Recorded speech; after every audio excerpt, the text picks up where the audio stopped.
Hello, welcome to Social Distance Learning, brought to you by the Liberal Gun Club. Today, Scott will be showing us the Sig P320. Is it Sauer, Sawyer, Sig, whatever? It's a Sig P320. This is currently being streamed out to Zoom, Twitch, Twitter, and Facebook. Since Scott is handling firearms on screen, we can't do anything with streaming to YouTube. They don't like people handling firearms on live streams. This will be put up on YouTube later. So everyone knows, all participants but the moderators and the presenter have their video shut off and are muted. If there are questions, please put them in the Discord Q&A channel or inside the Zoom chat itself. We have several people watching for questions at the various locations, but the easiest way to get your question answered is to become a member and sign into Zoom so you can ask your questions in live Zoom chat. Becoming a member is inexpensive, $10 a year, and brings other benefits with it. Feel free to join us in Discord for our usual after Scott hitting things with a hammer shenanigans. The link to Discord is now in the Zoom chat for those who are here. And now to Scott. Do you know how to pronounce the second word? Sig what? Sig Sauer. Sauer? Okay. Yeah. Take it away. Yeah. Oh, well, thank you all. We've been doing some old and esoteric guns recently just because they're fun and interesting, but we were thinking about it, and maybe some more modern current guns would be of interest to people that are thinking about buying one or just bought one. And so I like the Sig 320s. As you can see, I have 3 of them. So I thought it'd be a good gun to start with.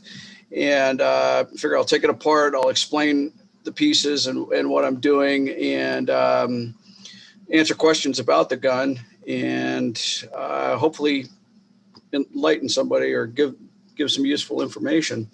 So if you're not familiar with it, the 320 is also called the M17. It's the new standard issue sidearm that the military chose. The 320 is a civilian version of it. It's the same gun. The only difference really is that this has no manual external safety. The M17 Army version has an external safety, and they're all flat dark earth. I don't think they have black and OD green ones.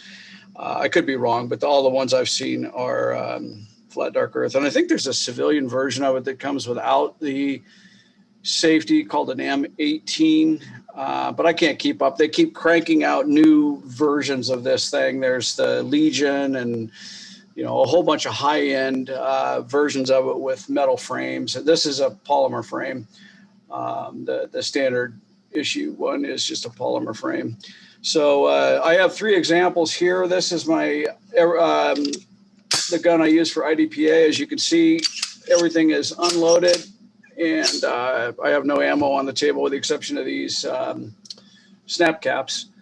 So each one has a chamber flag in it, and we are not messing around with loaded weapons. They've all been cleared. So this is the one I use most often, and I have probably 10 or 12,000 rounds through this thing. It's a standard issue 320. The frame is a Wilson Combat frame, and that's one of the things I love about this gun is the modularity of it. And we'll get into that a little bit as I go along, but I've played around with a couple of different frames. The X frame, which is on this gun, you can see it's a little square, as well as the stock one. And this is the one that just fits me best. That's one of the beauties of this gun is you can customize it pretty easily, and the frames aren't really that expensive. I think this one was a little bit north of $50. The factory ones come in a small, medium, and large. So if you have really large hands, you can get a large grip. Small hands, you get the small grip, or maybe for more petite women, it might fit their hand better with a small grip. So that's one of the real features of this thing. And mine has been flawless. Usually if I'm having issues with the gun, it's the ammo or the magazine. It's not the gun. I haven't had any malfunctions of the gun itself, but I've had a lot of issues with magazine springs and things like that, or, hand-loaded ammo.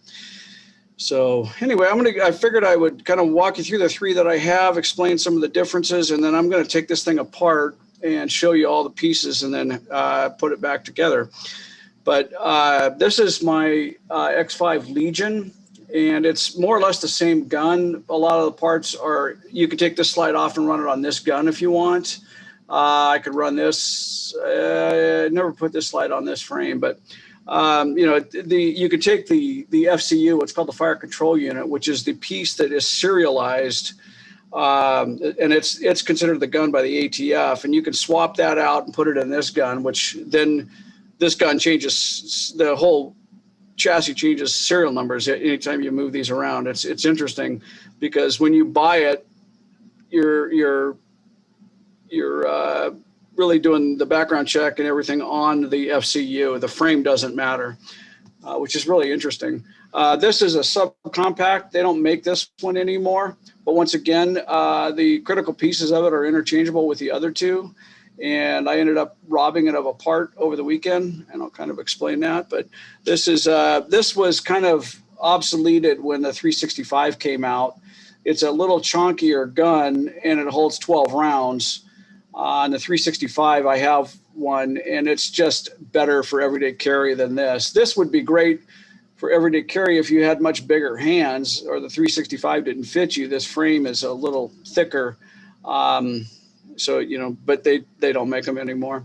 So I'm going to go ahead and take these two off the table. One of the things about the X5 Legion is it has a polymer frame, but it also has metal that's part of the compound, so it's much, much heavier. And then it also has a weight in the heel of the gun, or the backstrap of the gun. And this is really made for competition. It's not made for everyday carry. It weighs more than a 1911, but it's a really good shooter. It's a really flat shooter, and recoil is really light in it because of all that mass. It also comes pre-cut for an RMR, but it comes pre-cut for Sig's RMR, so the footprint's a little bit different. So if you want to use, I'm using a Holosun 507, and if you want to do that, you have to get a plate, an adapter plate. And the one I got is from Springer Precision. It's about $40. And you have two screws. You remove the rear sight. It all comes off as a plate. And then you put your optic on there. And then you have to mount it through the bottom of the slide. There's a couple of screws in there. You mount it from the bottom up. It's kind of interesting how it works. It's very different than most other guns. So I'm going to go ahead and set this one aside as well. Don't really need it. And I'm going to go ahead and take this thing apart. So to get this one apart, it's pretty straightforward. I'm going to double check it. It's clear. You pull the trigger. You don't really need to, but you slide the slide back and lock it like so. And then you have this takedown lever on the shooter's left-hand side. You just kind of push that down, then release the slide release, and the top comes off, and you have your frame right here. And this shows you how easy it is to swap these grip modules out. So this, once you have it to this point, from here, most of the time, this is usually enough to clean it. Every time I clean it, I pull the FCU out and really scrub it down, because I rely on this gun a lot for matches, and I just don't want it to get filthy. But from here, you can take the takedown bar out, and it just slides right out. There's a beveled edge that will make sense when you go to put it back together. And there's also a little O-ring right here to give it a snugger fit. But it's pretty straightforward. It just pulls straight out. You have to kind of wobble it a little bit. So from here, you can now pull the fire control unit out of the gun. You just kind of lift up on the rails and kind of slide it. You have to bump it a little bit forward, and then kind of rock it out of there. So this is what the fire control unit looks like. And you'll notice on the shooter's right side, this is where the serial number is. It's laser etched. And then that corresponds to this cutout in the frame. So this piece can be swapped between any of these three frames, and that serial number travels with it. It's pretty interesting. And I have bought just one of these, and it's the same as a gun. You do a 4473 on this piece alone. And they now make 80% kits for these, but that's not relevant to this conversation, but that's how you end up with just the FCU and why people sell them. So from here with this, what I usually do is take some non-chlorinated brake cleaner and get all of the crud. There's quite a bit of carbon buildup in these. I kind of half-heartedly cleaned it when I got home because it was pretty dirty and I didn't want to get filthy filming this. But then I take Q-tips and patches and I get down and I clean all of the stuff that I can get to. And there's no real lubrication required on this. The only lubrication points that I've seen suggested are right here and right here where the trigger bar slides back and forth. And I just put a little bit of grease on there to keep the friction from wearing the metal down. But and if you want to change the trigger, you have to deal with this weird little spring right here. If I can get it up there. It is really fun to put on. Lonnie, we just did it on Lonnie's gun recently, and he was entertained by my efforts to put the spring on it. If you're going to do that, I would suggest when you order your trigger, order another spring because you might kink it as you put it on, because it hooks into this arm this way, and then it comes up the side and then hooks into the trigger bar in a completely opposite direction up here. So you have to really kind of do some twisting and maneuvering to get it to go. And I use needle nose pliers. That works best. This is a flat trigger. This I swapped out with this model comes with a curved trigger, and I had the X5 Legion that comes with a flat trigger, and I just made it the same on all of the 320s because I really like the feel of the flat trigger. It's a personal thing. You may like it better, you may not. But to do that, you just pop this piece out. It just comes straight up. And then you can take the trigger bar out and this little spring, replace your trigger, and then reassemble it. And they sell aftermarket. I think Apex and other people sell aftermarket trigger bars and trigger assemblies for these guns. But I haven't found the need. The trigger on these are really nice. They're probably the best trigger that I've ever used on a striker gun. It's not as good as a 1911, but it's pretty darn good for what it is. So I haven't done anything to mine other than just replace this piece. So that's the FCU. I'll show you. You can take my Legion and pop the slide off. Lever off, take the FCU out, and I can take my Legion FCU, put it in this frame, and there you go. So the modularity of these things is pretty neat. I really like it, and it's very helpful because Saturday or Friday night I was headed up to the Washington State IDPA championships, and it's a 2-day, like 12-stage match, and I didn't want to deal with malfunctions and any gun issues. So I thought, well, I'll go ahead and clean the gun and just double check everything, inspect it. It hadn't been taken down in a little while. I usually clean my guns pretty regularly, but it was a little bit dirty. So I thought, what the heck, and lube it. And as I did that, a spring came out and just fell apart in my hands. It's a spring in the striker that I'll show you here. So for the slide, it's pretty standard. You just take the recoil spring and guide rod out, set it aside. Barrel just drops out. Come on. So set that aside. You just clean it like any other gun barrel, chamber side first. And then this is what's left of the slide. And most of the time, this is adequate to clean one of these and service one of these. You really don't need to do much more than this. But if you want to take it further, you can take the striker out. And to do that, let me grab a little screwdriver. So what you're going to do, it's similar to a Glock, but you don't reach in here and pull down on the channel liner.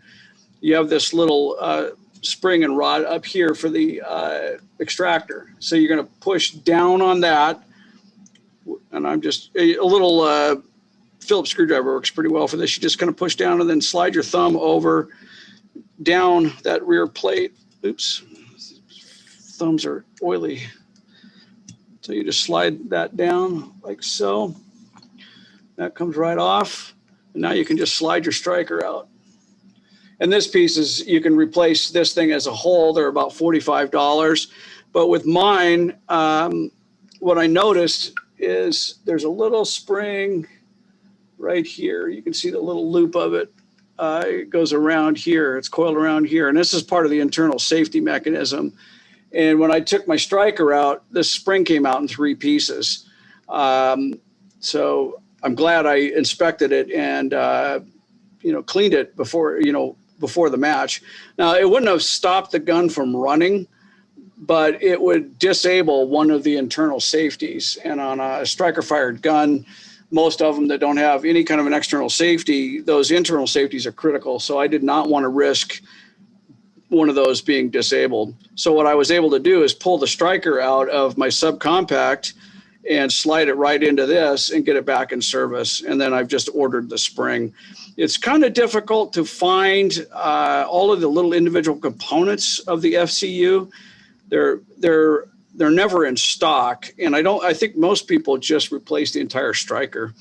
But to remove the spring, it's just like a Glock. I'm going to pull down on the spring to take the tension off, and then there's just these 2 little cups right here, like a Glock. Normally I would have this setting on the bench, but it won't show up very well if I do it that way. Let's see, you got to grab it to the topmost coil and slide down, and then these little cups just pop right out. Well, I don't want to struggle with it right here, but it's like a Glock. You just take the tension off this, or you tension up the spring, which takes the tension off of these little cups. They pop right off, and these are what are retaining the spring overall. It catches on this little ledge right here. But that's the 320 striker, and it's universal between all of these, which is really nice. So if you have multiple guns, it's really easy to swap the parts. Now from here, you can take the extractor out, which is right here, and you just kind of pop that out like so. And this is a wear part. A lot of people replace these, not so much on the 320, but on Glocks with a harder one. I like to take it out and clean it and check this edge to make sure it's clean and there's no burrs or anything. But that's your extractor, and it's a pretty easy part to replace. And then from there, you just tap the barrel, and this is the spring and rod that retain that extractor. And you'll notice here that there's a little ledge, and when you go to put this back together, you have to rotate that until you feel it seat. Otherwise, it won't compress enough to put the thing back together. But to reassemble it, I like to take it down to this point too, because I like to get in here and clean all of this stuff out occasionally, and it allows you better access to the bolt face and everything. So it's, I'm kind of finicky about cleaning these things. I like to do it right because I ask a lot of these. That's pretty much it, how to disassemble a 320 slide. So to reassemble it, you can take your extractor, drop it right back in, like so. I usually hold my thumb on it, and I drop the spring and rod down, and then I rotate it until you feel it seat right there. So now it'll compress enough to get that rear plate back on. So you kind of, once that's done, you can take your striker, slide it back in the channel, like so. Okay, then you take the gun or the frame or slide, this piece, push down. You can, and this is just like a Glock, just kind of get it started. And then I push this rod down, push up. So that's reassembled. And then you just put your barrel in, recoil spring and guide rod, and there's a completed 320 slide. So it's a pretty easy gun to upgrade or repair if you break something. It's pretty straightforward. It's very, very end user friendly. It doesn't require a whole lot of tools. or a whole lot of knowledge to fix one of these. So from here, you have your frame. Like I said, I could swap this frame, just everything would drop right back into this if I wanted it to. But I like the Wilson Combat. And this comes in multiple colors as well. But from here, you just take your FCU and you drop your trigger down through the trigger hole. So you have to finagle it, rock it a little bit, because what happens is there's this little bar right back here, and that kind of slides into a slot on the frame. So I don't know if I can show it. I've got the lights all turned down in here, but there's a slot in the frame that slides into. So you have to kind of rock it a little bit to get it to go in there, but it shouldn't require too much effort. Oops.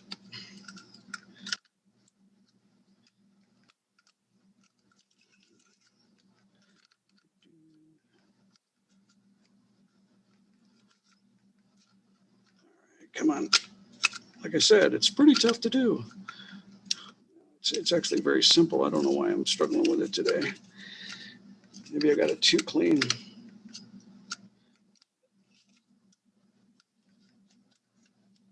There we go. Then that just falls down. And then you want to just make sure that the hole is lined up where your takedown lever goes back through. And just take your takedown lever, and there's a little bevel on the lever. I don't know if you can see that, but let me see if I can get a profile of it. Yeah, you can see that little bevel right there.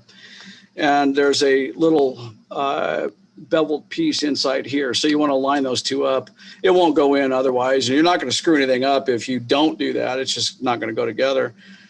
But the way to remember that is to have this end, the round end pointed up. You just kind of slide that in there, rock it a little bit to fit it over. Made it up to the other side. So, and just seat it all the way down.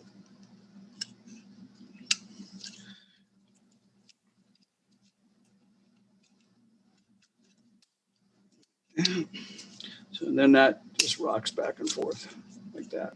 So that's reassembling the frame and the FCU.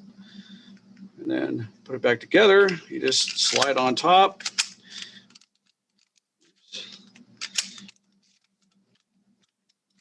What are you doing wrong? Oh, sorry. Got down the wrong place. Up. And what is going on here? Why does this not want to go now? What's going on? Why do guns always want to fight me? Just need to get out a bigger hammer, Scott. Yeah, well, I don't want to beat the frame or beat the slide back onto the frame, but there we go. So once you get it here, you just slide it back and flip this lever, and now it's back together. From here, this is a kind of an oddity. The trigger is now dead. You know, people often ask, oh my God, I broke my gun. The trigger's dead after I cleaned it. What you need to do is lock the slide back one time, let it go, and now the trigger works. Don't know why they did it that way, but that's just one of the oddities of this particular platform. So that's pretty much a 320 from soup to nuts, taken down and put back together. You can swap out the sights on it with suppressor height sights or fiber optics or whatever you want. They do make plates where you remove the rear sight and the plate kind of goes in there. I don't like those. If I was going to run an optic on this gun, I would just take it out, send it out and get it milled and do it right.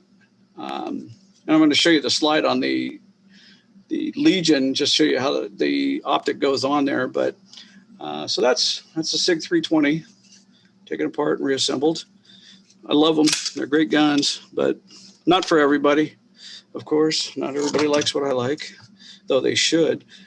So when you do this optic, when you put an optic on the X5 Legion, it's interesting because the plate comes off. I'm going to dig the plate out of my part stash here.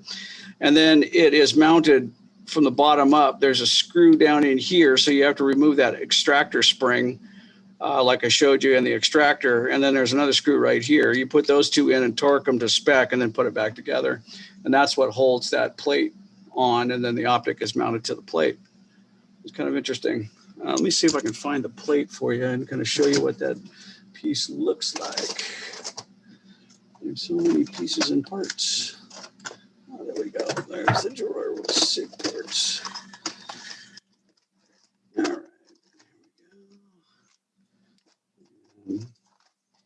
Also, the 320 Legion, this gun comes with a mag well, but it's not legal for the division that I shoot in IDPA, so I took it off. This has to fit in a particular box at a match, and in order to get it to fit, you need to take the flared mag well off. That's it right there. So the plate I'm talking about on the X5 Legion is this piece right here. So you can see it's your rear sight as well as the optic plate. And these are the mounting hole screws right here where it's mounted from underneath. So that's kind of unique to the 320, the way that works. Unlike Glocks and things like that, where the slide is milled and then there's just two holes. Here's one right here. This is the more traditional way to do it, where it's milled and then you'd have the two points to fasten it down. So anyway, I just thought I'd show you that piece. It's kind of interesting variant, but all right. Well, are there any questions up to this point? There are quite a few. Okay. Since you just took the sight and the plate and showed us all that, this seems like a good lead-in. What parts would require a re-zero if exchanged with another, besides taking a red dot off and putting it back on, and the same thing with the rear sight? Well, I would re-zero it if I took the optic off and this one you don't have to change you don't have to take it off to change the battery. There's a little door right here, which I really like because I can change the battery and not really have to worry about re-zeroing it.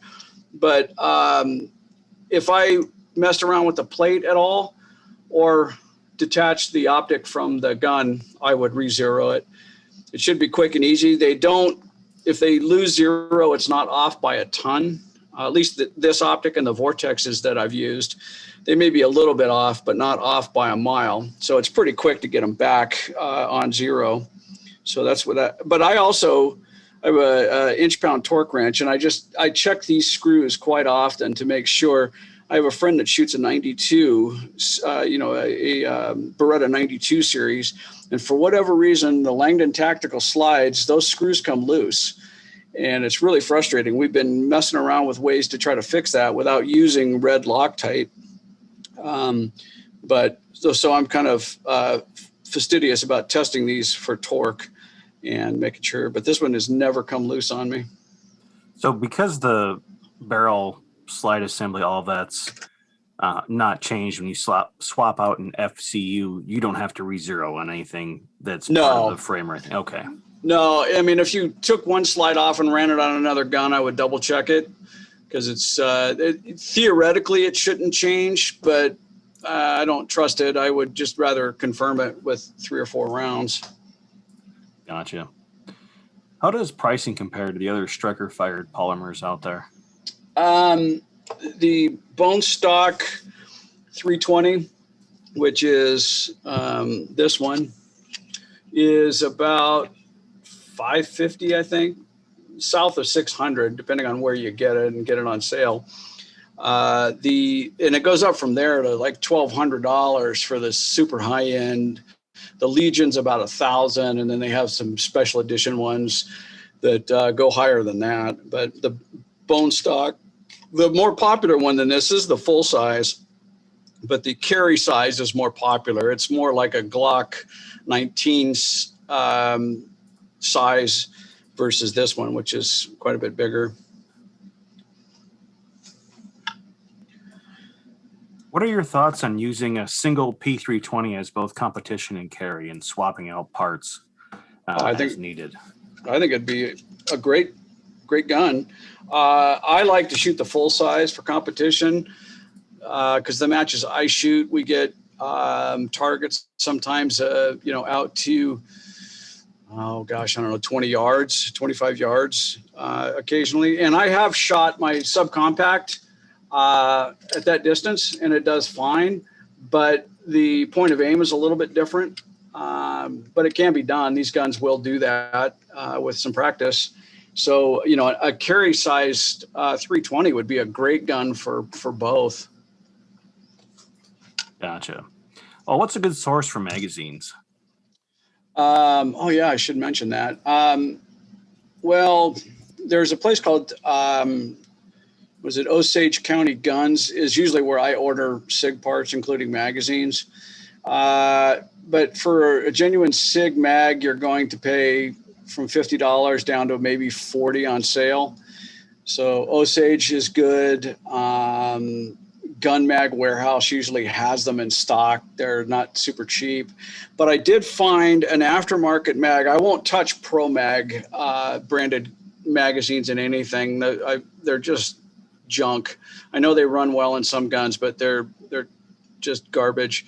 But there's a company called ACT, and I believe they're I swear, if you look at them side by side, they're identical, and I swear they come off the same line as the SIG mags. The base plate is a little bit different, but it's called ACT, and I've picked those up for $25 a piece, and I have 4 of them, and they run like a champ. Never had an issue with them. ETS also makes those, they're the ones that do those clear plastic mags for Glocks and I think ARs. They make mags for this. I have a couple of them just to try them out. They're right around $20 as well. And they work fine. They feed fine. They just feel kind of lightweight and janky to me. So I use them for practice. But, after a year and a half or 2 years of using them, they work. I can't knock them. I just don't use them for matches. I use the ACT or the SIG mags. Are there any differences amongst the FCUs, with the exception of that high-end, super slick variant that they make? No, I don't think so. I honestly don't think so. I think they're just about everything is interchangeable on them. Of course, the trigger will be different from some models to others. So the trigger on my Legion, you can see is, has been skeletonized. So that differs from my stock 320. So, you'll have those kind of differences between models, but it works the same between frames. So for all intents and purposes, there's no real difference. Earlier, you were talking about the internal safety and it getting disabled. What happens if the internal safety is disabled? Well, it's like one of the drop safeties. SIG had these were not recalled. They were a voluntary recall because there were reports of them not being drop safe. And so they had to carve this little channel. These are all post recall, so they've been done from the factory. But they had to carve this little channel and modify this a little bit. So what can happen if the internal safety is somehow disabled, if you were to drop the gun or perhaps smack the back end of the frame with a round in the chamber, the gun could go off. So that's what those internal safeties are for. There's one on the trigger and then that one in the striker assembly. So I didn't want to chance it. The gun's function checked fine. It was interesting. I put it all back together just to see, and everything worked fine. But I was worried, because I was going to be around a lot of people. I didn't want to risk any kind of an accident. So it wasn't worth it to me to even chance it. And thankfully, I had the pieces to mitigate it. So this is a slide that was sent back. This one was pre-recall, and you can see the bare metal in here. This is where they machined it out and modified it to take whatever parts or whatever they needed to do. This is one of the returned ones, and this is how they come back. They don't recoat the machined out part. little interesting tidbit. So. Okay, this is well, nope, there's another question there. So let me do this one first. What is your opinion on the JSD 80% FCU, and what parts kit would you recommend if you have one? I can't really tell you because I've never messed with an 80% 320 FCU. It's one of my on my to-do list of things to mess around with, but I wish I could provide you better information. But the SIG forums are really good sources of information, but I haven't done it yet, so I'm sorry I can't answer that. Okay, and the last one, you were talking about using brake cleaner to clean off different parts of the firearm, and you mentioned non-chlorinated, and the question was non-chlorinated versus chlorinated for what reason and why? I think I think the non-chlorinated is just a little easier on plastic and rubber parts. I don't think the chlorine is good for them. And I would say use it at your own risk. I usually pre-test it on any new polymer gun just to make sure that it doesn't have any negative effects or discolor or something. But I worry that the chlorine would dissolve or possibly, damage a rubber or polymer part. So I prefer the non-chlorinated, which comes in the green can. It works really well to get in really tight little spaces, but you want ventilation. It's some pretty smelly stuff, and I'm sure it's not good to breathe. Gotcha. Now, I think that was it for all of the questions. So thank you, Scott. Appreciate it. Well, hopefully it helped somebody. And don't be afraid to take one of these things apart. They're really very, very simple and easy to put back together. And parts are readily available. They're not necessarily cheap. That stupid little spring that broke was like $6 for this tiny little spring. But they're there and they're available.